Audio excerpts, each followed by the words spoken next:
Muy bien, pues muy buenos días, buenas tardes, buenas noches, una vez más, aquí con mi hermano, laico apologeta, hermano Chavita Sandoval, que con tanto esmero y tanto esfuerzo me da la gran oportunidad de seguir adelante en esta plataforma del YouTube. Hoy nos vamos a dedicar a hablar sobre el octavario de la unidad de los cristianos, que es muy importante. Comenzó el domingo y termina ese domingo con la gran fiesta de San Pablo, la conversión de San Pablo.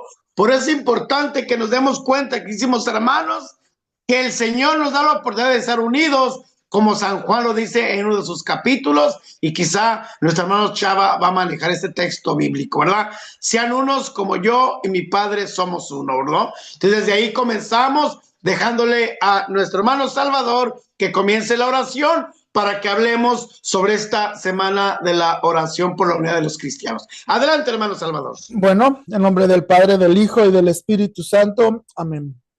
Te pedimos, Padre Celestial, que nos ayudes para vivir esa unidad que nos has pedido en Cristo, para poder tener un mismo sentir, un mismo pensar, un mismo vivir en este mundo pues secularizado. Te pedimos que tu Espíritu Santo nos llene y nos lleve a la unidad por Jesucristo, nuestro Señor. Amén. En nombre del Padre, del Hijo y del Espíritu Santo. Amén. Sí, Padre, como usted ya bien lo decía, estamos en el octavario por la unidad de los cristianos.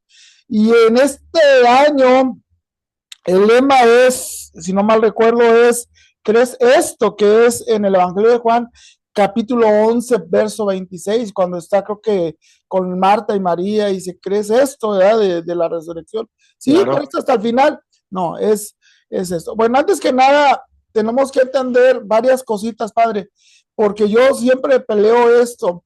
Una cosa es religión, otra cosa es secta, otra cosa es iglesia, y hay veces que las personas dicen, ¿te cambiaste de religión? No. Si una persona se va con una secta protestante o iglesia protestante, no es que cambió de religión, más bien cambió su manera de vivir su fe cristiana. Mal desde la perspectiva católica, pero no es que cambió de religión. Esa es una de las cosas. Hay católicos que a los protestantes les llama cristianos, bien claro. Y mal, bien y mal. Bien, ¿por qué? Porque son cristianos. Mal, porque ellos no son los únicos cristianos. Nosotros somos los cristianos, y desde la perspectiva católica creemos que somos los primeros y los únicos.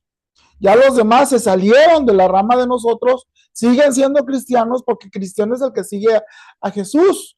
Pero el detalle es que tenemos esa mala mentalidad que ellos nos han metido, los protestantes.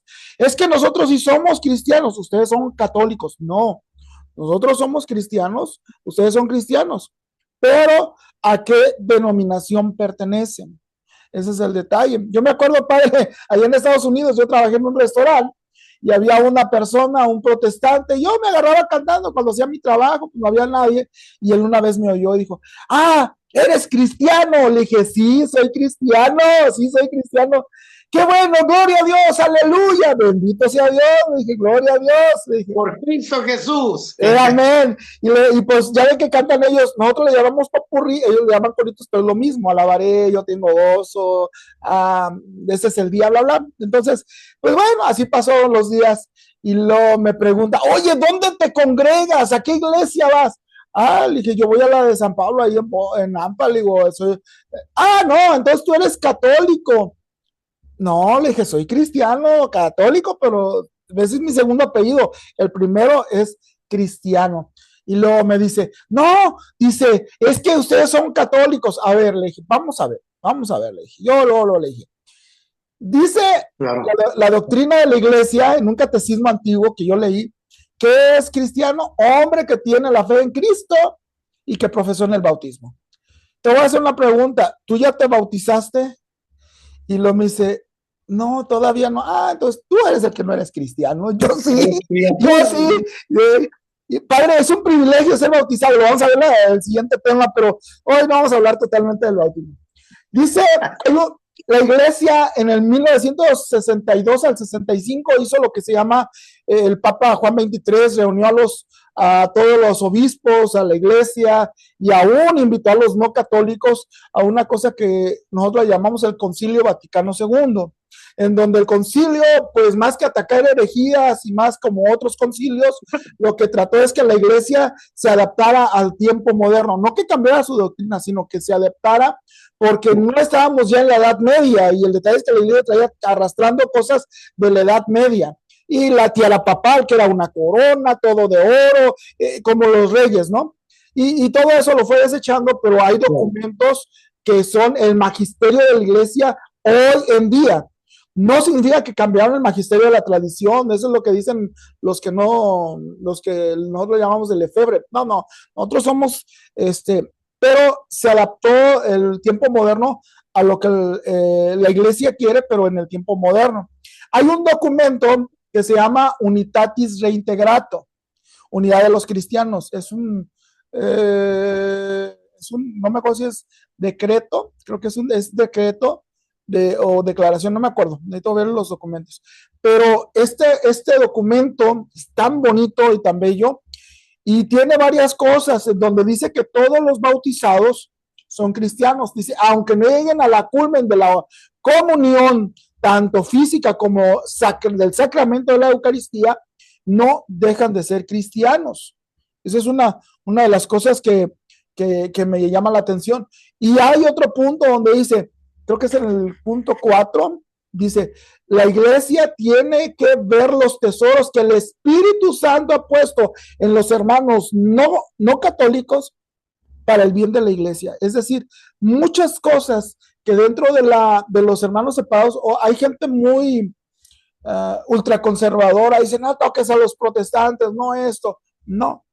El detalle es que la iglesia ve el bien y dice que el Espíritu Santo no está quieto en la iglesia católica, trabaja con los hermanos separados y eso es lo que a veces nos cuesta trabajo reconocer. Por ejemplo, muchos cantos que llevamos los carismáticos y aún, perdónenme, y mal hecho, ¿verdad? Pero se meten dentro de la liturgia de la celebración de la misa, son protestantes, son de fruto protestante. Y es más, los protestantes se llevan cantos para con ellos también. O sea, hay una retroalimentación, pero es el Espíritu Santo que trabaja. Yo he oído sacerdotes que llegan a decir, es que los cantos no se deben de utilizar para la iglesia católica. Perdón, mientras no afecten la doctrina, no creo que no hay ningún inconveniente. Si se va a alabar a Dios, échenle ganas. Entonces, el documento es muy bueno y da las pautas para vivir lo que se llama el ecumenismo. Exactamente. Jesús no quiere la iglesia dividida, pero tampoco perder la doctrina que se nos ha dejado, que es rica. Entonces, cada fecha de la conversión de San Pablo se hace 8 días antes, una semana, bueno, aquí es una semana en la unidad de los cristianos. Y, por ejemplo, aquí en Guadalajara, creo que van a ser 3 sedes católicas y 2 protestantes, si no mal recuerdo, vi el póster, y van los obispos, pero se nos pide prudencia, porque los protestantes de América Latina y de muchos lugares son proselitistas. ¿Qué es esto? Van para controversia y jalarse gente y llevársela. Ese no es el reto del ecumenismo. El reto del ecumenismo es el amor. Dice en 1 de Pedro 4:8 que, ¿cómo dice? El amor cubre multitud de pecados. Entonces todos tenemos fallas. El pecado estamos contagiados por el pecado tanto original, aunque se nos borra en el bautismo, pero las secuelas quedan y estamos tendencias al error y a la cuestión problema de la moral. Entonces, no es raro que nosotros dentro de la iglesia pues también hayamos caído en algunos extremos y pues los hermanos separados dicen, no, pues que están mal, así como nosotros decimos ellos están mal, pero no es el problema, el momento ahorita para echarnos indirectas, sino tratar de buscar la unidad. Lo curioso del caso es que la alta jerarquía, como el Santo Padre, se ha unido con los ortodoxos, con los de la iglesia protestante de la Reforma, anglicanos, luteranos, de los tradicionales, porque muchos de los frutos de estas ramas protestantes se les llama sectas fundamentalistas y son riesgosas, son muy proselitistas y son muy apegadas a la escritura y no entienden razones. Entonces, en el ecumenismo se trabaja 3 pautas y esto es muy importante. Número 1, unirnos para orar sin atacarnos. Unirnos para orar. Así como usted y yo nos podemos reunir para interceder y orar. Ay, ¿sabes qué, hermano luterano? Ven, vamos a orar. ¿Sí? No participas en el culto de nosotros de la misa. Puedes ir y ver, pero no estás para comulgar. Claro. Porque no estás en plena comunión y hay puntos que debes de entender para llegar a este culmen. Pero el Papa dijo, adelante, oren. Ese es el primer punto, reunirnos a orar. Esa es la primera parte. Yo me ha tocado orar con hermanos no católicos, pero yo siempre pido permiso a la autoridad de la iglesia o les digo, ¿sabe qué? Porque hay riesgo de excomunión. El simple hecho de aceptar este tipo de reuniones sin consentimiento de la autoridad, estamos tentando la fe. 2. Tu autoridad en este momento puede ser el padre que está en tu parroquia, ¿no? Así es, mi autoridad, mi director espiritual. Número 2, unirnos a tratar textos bíblicos con lo que llamamos dentro de la iglesia lección divina o una buena predicación sin buscar controversias. Que la Virgen María, que las imágenes, los ídolos, que igual los católicos, es que ustedes no tienen los sacramentos. No es el momento para atacarnos. Eso es lo que se hace en las reuniones de cuestión ecuménica. Y 3, hacer una labor social caritativa. ¿Por qué? Porque como usted decía, el principio, la base del octavario de la unidad es lo que se llama la cita bíblica de Juan 17:21. Padre, que todos sean uno como tú y yo, como tú y yo somos uno. Y llega a decir Jesús, ahorita no tengo la cita a la mano, donde dice Jesús, en esto conocerán que son mis discípulos, que se amen unos a otros como yo los he amado. ¿Por qué? Porque tenemos enemigos en común, Padre. Tenemos el satanismo por un lado, tenemos el secularismo por otro, tenemos los musulmanes, aunque son hermanos les llama el Papa, nuestros hermanos mayores, los judíos. Los judíos no son tan problemáticos, ellos son por raza, pero los musulmanes son muy agresivos y llegan a matar cristianos, los que son muy radicales. Entonces, tenemos el problema de los agnósticos. Hace poco subí no sé si usted la vio, una estadística de las religiones. A mí me preocupa esa estadística. Dice que en 30 años la Iglesia Católica va a perder más de la mitad de los fieles. Y el grupo religioso más grande, no la Iglesia Católica, pero los cristianos, todo el cristianismo. O sea, de la mitad del mundo va a quedar en la cuarta parte. Y el grupo que va a crecer casi hasta menos de la mitad son los musulmanes, de aquí a 30 años. Pero el problema sigue procesando y el problema es que el grupo que sigue en otros 30 años, o sea, en 60 años, serían los agnósticos, aquellos que dicen que creen en Dios, pero no creen en ninguna iglesia, ninguna religión, creen en un ser superior. Eso es un problema serio porque nosotros los cristianos creemos que la salvación es por Jesucristo. No hay otro nombre dado a los hombres por el cual podamos ser salvados, dice claro. 4:12 de Hechos. Entonces, pues nuestra meta es evangelizar y los católicos nos estamos durmiendo a evangelizar. En América y en América Latina estamos dormidos. En Asia, en Europa, son pequeñas comunidades cristianas, católicas y cristianas que sufren la persecución y a raíz de que sufren la persecución, ellas están creciendo y curiosamente. En África ahorita el reto es que probablemente África sea el continente de salvación para el cristianismo, porque está creciendo muy fuertemente la iglesia y porque Europa se está muriendo, se está despedazando. Hay mucho anciano, pero aparte de eso, las iglesias que antes eran el orgullo del cristianismo, del catolicismo, están abandonadas, las están vendiendo para librerías, para bares. Es ridículo, increíble que lugares sagrados se queden convertidos en esto.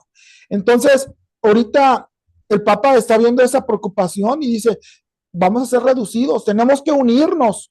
Si nos estamos peleando entre nosotros, cristianos y, perdón, católicos y protestantes, y somos cristianos, el mundo va a decir, miren, ellos son los que siguen a Jesús, están peleando.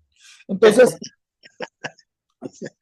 para poder participar, Padre, tenemos que tener una formación sólida apologética.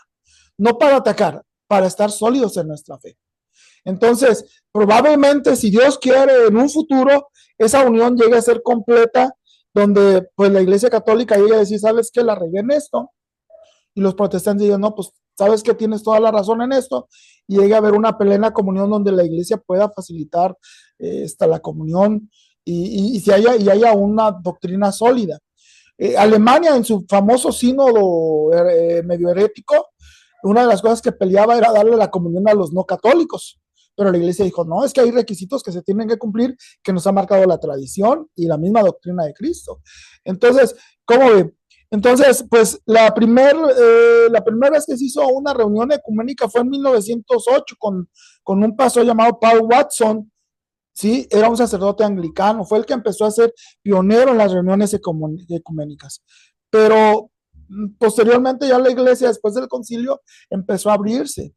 Y el Papa ve la necesidad y vemos reuniones ecuménicas. Y no nomás ecuménicas, interreligiosas. Interreligiosas. Claro. Pero ahorita es ecumenismo, es trabajar con ecumenismo. Padre, yo en Estados Unidos, yo vi la diferencia de cómo trabajan las iglesias no católicas con los católicos. En mi parroquia donde yo estaba, los sacerdotes y pastores se reunían y mi párroco decía, ok, en esta semana, el miércoles da comida, el banco de comida en la iglesia católica, el viernes la anglicana, el lunes le toca a la primera iglesia cristiana. Yo lo vi. Y eso era común, que los luteranos nos prestaran una iglesia para hacer la celebración de la Santa Misa, o no la rentaban. O las asambleas de Dios que a mí me llegaron a prestar una iglesia para hacer un retiro católico.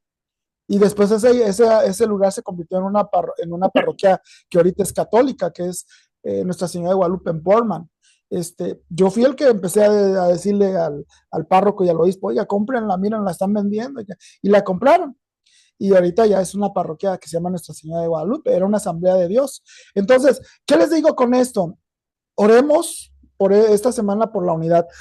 Hay un manual, no lo tengo, no lo pude bajar, hay un manual donde están las oraciones de cada día y donde se pide, pero en todas las misas a nivel de toda la iglesia universal se pide que se ore por la unidad de los cristianos, participen o no en las reuniones ecuménicas, porque tenemos que ser uno. Jesús nos llama a ser uno. Ok, yo como católico, en mi casa, en mi parroquia, ¿qué tengo que hacer? Ok, tengo hermanos separados. Ok, número uno, distingue hermanos separados de iglesias cristianas de la Reforma, porque es una cosa, que casi latinos no hay, pero sí hay. Luteranos, anglicanos, episcopalianos, distinguirlos.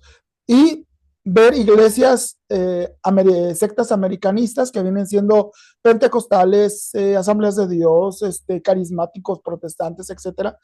¿Y qué tengo que hacer? Yo, como católico, número uno, tengo que amarlos. Eso es la primera condición. Yo les dije, en los años 80, yo les dije a muchos hermanos que yo veía que mínimo, si la iglesia católica no se ponía a trabajar, de perdida en cada familia iba a haber 1 o 2 protestantes. Y el detalle es que así es, se han hecho protestantes. Yo también les decía, va a haber drogadicción en muchas familias, ¿sí? Entonces, vuelvo a repetir, debemos de tratar con amor a las personas, a los que no son católicos. Entender que nosotros tenemos que estudiar nuestra doctrina. Si Dios te ha puesto un familiar que no es católico, que es una secta protestante o una iglesia protestante, Dios te está hablando a ti de que te formes como católico, que busques formación, que busques enseñanza católica, que te metas a páginas verdaderamente católicas, como la de Hablando Cristianos, ¿verdad? Hablar cristianamente. Pero cristianamente, gracias, Padre. Entonces, Eso tenemos que buscar páginas sólidas que nos hablen de doctrina para podernos mantener en esa armonía con la fe. Claro. Esa es una de las cosas que no se nos pide. Entonces, ¿qué otra cosa? No cerrarnos, no hermetizarnos, no satanizarlos, buscar la caridad entre ellos. Si necesitan ayuda, pues poderlo ayudar. Él sigue siendo cristiano, no es hijo del diablo. Y antes, pues hasta, perdónenme, pero los mismos sacerdotes llegaban a decir, es que son hijos del diablo y hay que matarlos. Al sur de México varias iglesias fueron quemadas por católicos radicales. Entonces, no es el plan ese. Entonces, tampoco hay que fomentar pues, sus doctrinas, porque pues cada quien su luchita hace, pero nosotros, si tú te da coraje ver los que ellos lo están haciendo, pues ponte a trabajar, ponte a formarte, ponte a evangelizar. ¿Sí? Exactamente. Hay un detalle, padre, y esto es real. La Iglesia Católica por años ha catequizado, los protestantes han evangelizado dando el querigma. Y el detalle es que hoy se le hace nuevo a los católicos tratar el querigma. Y muchas veces lo vemos y, pues esto es lo que hacen los protestantes o los temas. No, es la doctrina que está dentro de la iglesia, pero nosotros dimos por hecho la evangelización y ya no evangelizamos. Y el detalle es que a los protestantes les hace falta la catequesis. Si ellos tienen una catequesis sólida, la mayoría, perdóname, pero la mayoría de hay un programa de televisión en Estados Unidos, EWTN o EWTN, del que era el de la Madre Angélica, la mayoría de los que están ahí eran protestantes, maestros de universidad, pero un día se empezaron a estudiar la historia de la iglesia, se dieron cuenta de los padres apostólicos, la continuación de la Biblia y la iglesia, y se volvieron a la iglesia. Si hay sinceridad y hay ganas de curiosidad, se hacen católicos. Pero no es el método proselitar, el método es amar. Cuando venga Cristo no te va a decir, pues, ¿eres católico o eres...? No, pues, ¿cómo aceptaste a Jesús? ¿Cómo viviste? ¿A ti se te dieron los sacramentos, los estás viviendo? ¿A ti se te dio esto? Pues, trata de amar. Católico, amar. Tenemos grandes ejemplos, por ejemplo, Estados Unidos tiene una gran santa del 4 de enero, Anna Elizabeth Stanton. Ella no era católica. ¿Y sabe lo que la jaló, padre? El Santísimo, la hora santa y el Santo Rosario. Anna Elizabeth Stanton no era católica. Y es la primer santa de los Estados Unidos de América. Y puedo hablar mucho, el obispo, creo que Fisher, creo que también no era católico, y varios que hay y se han convertido. Entonces, ¿qué podemos hacer? La Iglesia Católica en Estados Unidos trabaja con 3 puntos pastorales. Número 1, los bancos de comida, en donde quiera la Iglesia Católica. Muy fuertes. 2, las escuelas católicas para formar gente, niños especialmente. Y 3, las tiendas de segunda que vienen siendo las de San Paul, de San Vicente de Paul. Entonces, la caridad, la enseñanza y, como decíamos, la caridad, la enseñanza es la que nos va a fortalecer ahí. Entonces, el amor cubre multitud de pecados. ¿Cómo ve, padre? Sí, fíjate que es importante, ahora me doy cuenta que estoy acá en la Unión Americana, lo que tú dijiste anteriormente, sobre el servicio, la comunidad, las escuelas. Aquí cada parroquia de los Estados Unidos tiene colegio católico. Y ahora más con lo que el presidente Donald Trump ha dicho, que va a respetar la libertad de creencias. Él no se va a meter con judíos, con cristianos, con católicos, porque él respeta, y creo que es la primera enmienda de los Estados Unidos, de la Constitución, la libertad religiosa, ¿verdad? Por eso desde ahí nosotros tenemos que entender y comprender hacia dónde tenemos que caminar. Pues yo, Chavita, te agradezco de todo corazón porque nos vas iluminando esa entrega. Una pregunta, quizá te voy a sacar un poco. ¿Tú qué opinas esa parte católica ortodoxa y católico apostólico romano? Ay, padre. Ok, bueno, hace poco un sacerdote en otro canal hacía una pregunta, que le preguntáramos a un obispo su ascendencia, de qué apóstol venía. Yo creo que las iglesias ortodoxas tienen un apartado especial dentro de la iglesia en el concilio, y son las primeras que el Papa mandó una extensión, porque ellos no son protestantes, ellos tienen los sacramentos, tienen la fe en María, tienen el credo, son hermanos más netos digo, más sólidos que los protestantes. Los protestantes se brincaron la barda porque a ellos se les llamó los novatorum. Los ortodoxos no, ellos descienden de apóstol, su ordenación sacerdotal es válida, eso es válida, ¿sí? Claro, al dividirse el Imperio Romano en el occidente y el oriental, pues se dividió junto con el idioma. Y los problemas que hubo entre los dos grupos de iglesia es que el idioma interfirió mucho porque no había una acoplación, fueron malos entendidos. La iglesia ha extendido, hay varias iglesias que han vuelto a la iglesia o están en diálogo con la iglesia católica en la cuestión ortodoxa. Sí hay detalles. Cuando no hay una iglesia católica, quiero acordarme, cuando no hay una iglesia católica cerca y hay un católico de la iglesia romana, puede ir a los sacramentos y comulgar con los ortodoxos siempre y cuando el patriarca o el obispo que está ahí permita. O sea, no son malos, pero sí la iglesia trata de cuidar la doctrina sólida que se nos ha llegado, bueno, que creemos que es sólida, que nos ha llegado desde nuestra rama, pero no son malos. Yo no lo veo como maldad, al contrario, lo veo como una riqueza de iglesia. Una riqueza de iglesia. Qué bueno fuera que como católicos, voy a dar un consejo que quizás me va a costar el cuello, pero qué bueno fuera como católicos conocerlos. No nomás la iglesia ortodoxa, sino los mismos ritos católicos romanos, que muchas veces no conocen muchos católicos. Y qué bueno fuera que un día un católico, voy a una iglesia ortodoxa, nomás a ver, aunque sea para aprender qué cosas tenemos en común. Tratar un diálogo, no es el quedarme allá. Hay gente que dice, es que está tan bonito que me voy para allá. Pues no, vive lo tuyo, vive tu familia, es tu familia, acá somos la familia, allá es otra familia con otro estilo, con la iglesia ortodoxa copta, con la iglesia ortodoxa griega, con la iglesia siria, con la iglesia ortodoxa que descienden de por ejemplo, ¿sí?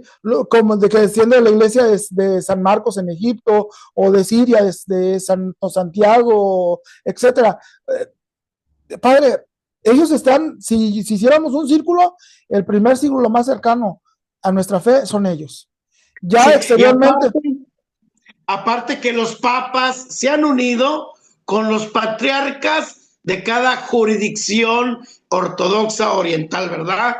Que es lo importante. ¿Cómo vemos esa unidad con ellos directamente, no? Pero también con los hermanos separados estamos haciendo eso realidad para seguir adelante y caminar, pero ante todo con esos hermanos ortodoxos, porque son ese pulmón izquierdo, pulmón derecho, Iglesia Católica Romana, Iglesia Católica Apostólica Romana, Iglesia Católica Apostólica Ortodoxa, ¿verdad? Entonces están aquí para seguir adelante, ¿no? Claro, sí, son parte del cuerpo de Cristo, son Cristo también. Yo le digo, el problema de ellos no es problema de doctrina, es problema de autoridad. Y es que las autoridades no se han puesto de acuerdo, las cabezas. Estoy hablando del Papa y los patriarcas. Es más, los patriarcas ven al Papa como otro patriarca. Y así el título que tiene el Papa, uno de los títulos es Patriarca de Occidente. ¿Sí? Y entonces, pues son descendientes de los apóstoles, y qué triste que haya esa división, ¿verdad? Pero se llama cisma, pero oramos, para eso estamos orando esta semana. Así es. Padre, 4 minutos. Pues gracias, Chavita.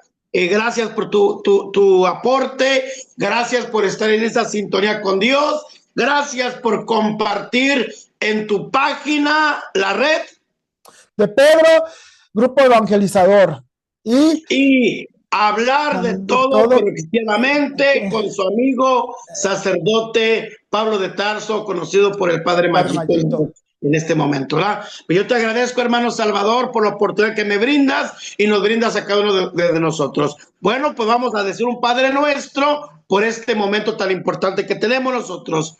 Padre nuestro que estás en el cielo, santificado sea tu nombre. Venga a nosotros tu reino, hágase tu voluntad en la tierra como en el cielo. Danos hoy nuestro pan de cada día, perdona nuestras ofensas, como también nosotros perdonamos a los que nos ofenden. No nos dejes caer en la tentación y líbranos del mal. Amén. Amén. Pues bien, que esa unidad del Padre, del Hijo y del Espíritu Santo sea recibida de nosotros en nombre del Padre, en el nombre del Hijo, en el nombre del Espíritu Santo. Amén. Una vez más, like a los dos programas, a las dos plataformas. Hagan sus suscripciones, toquen la campanita, compartan, porque estoy llegando a 890 seguidores. Ojalá que también, junto con el hermano Salvador, sigamos evangelizando cada miércoles, como lo hemos hecho hasta ahora. Pero ante todo, gracias a ustedes por estar con nosotros cada 8 días y nuestras bendiciones. Excelente tarde, excelente noche, excelente día. Nos vemos hasta el próximo video. Su amigo Salvador Sandoval y el padre, autor y escritor, padre Pablo de Tarso, sacerdote Ismael Muñoz Gaitán. Nos vemos hasta el próximo video. Bendiciones. Bendiciones.